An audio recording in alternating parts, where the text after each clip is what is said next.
Hello again, football fans. Welcome to the playoff edition, week 1 of Friday Night Varsity Flashback. Along with Dan Spears, I'm Aaron Schoonmaker. Bunch of games to get to tonight, bunch of scores. Laney was the big one in town of the Mid-Eastern teams we got to. We'll get to that one in a second. Let's first get started with the performance of the night. This happened over at the Pender game, Dan. Yeah, it was. It's happened twice now for the Patriots this year. Somebody decides that they're going to score 6 touchdowns in a game. It was Shaq Hooper way back early in the season, but tonight was Javon Powell's night for the Patriots. They played East Montgomery at home tonight, and he got started right away. The opening kickoff, 91 yards for a touchdown, and it just kind of piled in from there. They were up 7-0. Josh Johnson actually got to score for Pender there. The second touchdown night for the Patriots. That was from 15 yards. Like I said, 8 touchdowns by Pender, 6 of them by Powell, including an 11-yard run here. He's got a whole bunch of blockers out in front of him. Pender rolls 55-6. Powell finished the night with a kickoff return for a touchdown, a receiving touchdown, 4 rushing touchdowns. He only touched the ball on offense 6 times, and he scored on 5 of them. So it was a pretty amazing night. Pender completely rolled in this one, and looking good right off the bat for the Patriots. Their defense played well. Shaq Hooper, that touchdown pass to Powell was his only pass attempt of the night, 1 for 1 for 23 yards and a touchdown. They were ruthlessly efficient in this one. It was a great performance by Tom Eads' group. Another game in the 1A is Wallace-Rose Hill, a game that I got to go to tonight. Not a lot of atmosphere there. They didn't really need it. They were the 1 seed. They were playing Lejeune, 2-9. When you go perfect, you're the defending champions. You earn that first-round game, and they came out of the gates hot in this one. Lejeune gets the opening kickoff, 3-and-out, leads to a 3-play drive by Wallace. A quick touchdown right there by Jaquel Robinson. Next drive right after an interception, Jonathan Drakeford gets his turn to go in and score. After another 3-and-out, Robinson has his 2nd touchdown of the game already. Wallace-Rose Hill ran 9 plays, scored 3 touchdowns. 6 minutes to go in the first quarter, they were up 21-0. They didn't really slow down from there. They went on to a 70-16 win, too easy. Joey Price said, that is a season high, by the way, for Wallace in points. Joey Price said, everything we tried at work tonight. He's like, he obviously saw some things that he wants to improve. Every coach sees something he wants to improve, even in the perfect game, I think. But he said that's a good win for his team, and they get a surprise team next week in North Duplin. That is a county rival, but it's a team that they haven't played in a long, long time, he said. So he's expecting a little better atmosphere next week just because it's a team that they haven't seen in a while that's close by. And that should be a good one. Round 2, it's a little tougher than you might expect for a 1 seed. We'll have all that one for you.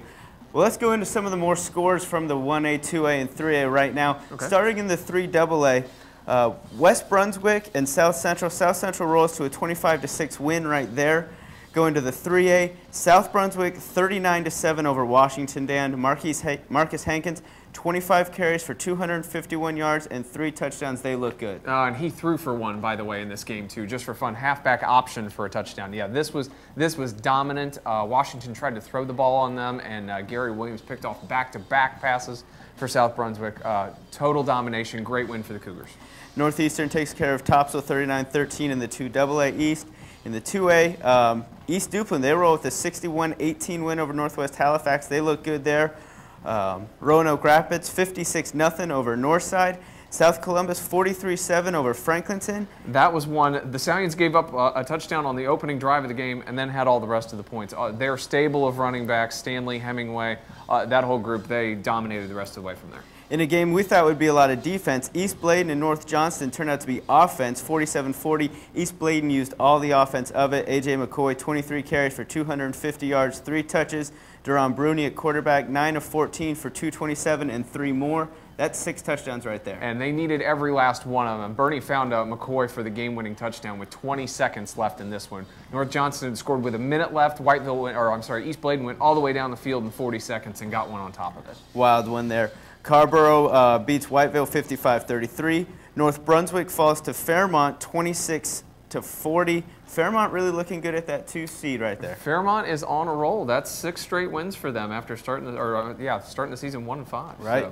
So. In the 1AA, Southwest Onso 63-0 over Dixon. No surprise there. Aiden Grifton doubles up on Trask 42-21.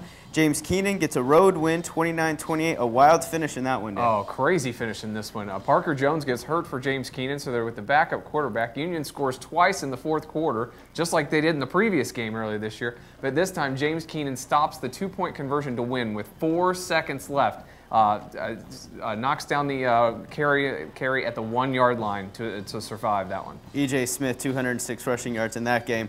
Pender 55-6 over East Montgomery, like we talked about, and East Columbus with a road win, 22-19 over Red Springs. Wallace-Rose Hill 70-16, as we said, and in the NCISAA, Harrell's Christian Falls 21-20. Close game there too, I'm telling you. So, but that's enough for the little schools. Now there's some big school action to talk about. Absolutely, like we said we were going to get to the Laney game. It was a good one early, it was a good one in the middle of the game, and it was a great one late. We'll get started right away in it. And Wakefield 9-2 coming in. Neither one of these teams had trouble moving the ball. Both we knew very efficient offenses, passing offenses, and they showed it very often tonight. Yeah, this is exactly what we've expected. A lot of points, a lot of throwing. I believe the two teams combined for 96 throws on the night. Yeah, 17-6 entering the fourth quarter. Wakefield had a 4th and 10. Tried running the ball. Laney stops him, comes up with it. Sheehan hits Andrews on a deep ball, sets up a 1-yard score to Ryan Lilly. 2-point conversion was good. It was 17-14 midway through the fourth quarter. I was standing on the sidelines at this point. I hear Mike Sheehan say, this will give us 2-3 more possessions. We can come back and win this one. Well, the problem was Wakefield said you're going to need about 4 or 5 because they got 2 quick touchdowns from that point, put Laney in a hole. The Bucks really threw everything at them at the end. They got 2 touchdowns late. The problem was the last one was with under a second to go. 31-28 Wakefield. Like I said, just what we expected. A wild, crazy game up there. Sheehan had another big night for the Bucks, but again, Laney's drought in the playoffs now extends to 9 seasons. They have not won a playoff game since 2001 when they went to the state championship. And in that game, neither offense obviously had trouble moving the ball. Yeah. Laney had more trouble holding on to it. 6 turnovers tonight, 2 picks, 4 fumbles. One of them, when they were down 17-14, they were going in to score a fumble that really hurt them. Yeah, Greg Dietz said afterward, he's like, I thought our defense really didn't play that bad. We just kept putting them behind the 8 ball so many times, gave Wakefield too many short fields by the end of it, and it hurts to have a 3-point loss when you do that many things wrong. Right. The Wakefield quarterback, Connor Mitch, 18 of 41 for 299 and 3 touchdowns. Sheehan, 31 for 56 for 355 and 2. Also 2 picks to neutralize that. Yep. So, yeah, good game all around there. And the other scores in the 4A, Newbern, Rose was a good one. 32-22 Newbern, they hold court. Hoggard falls in overtime. This was crazy. Scott Braswell said, and you'll read about it in the Star News, Scott Braswell said he had never seen anything like this. The Vikings apparently scored the game-winning touchdown with 13 seconds left, but the play was negated by a personal foul on the offensive line. And so that came off the board. The teams went to overtime. Hoggard had a field goal blocked. Clayton runs it in on the next play. Wild game. Hoggard did this despite not having quarterback Christian Pomeromo tonight. Right. Javon Jenwright did everything. Quarterback, running back, you name it, he did it.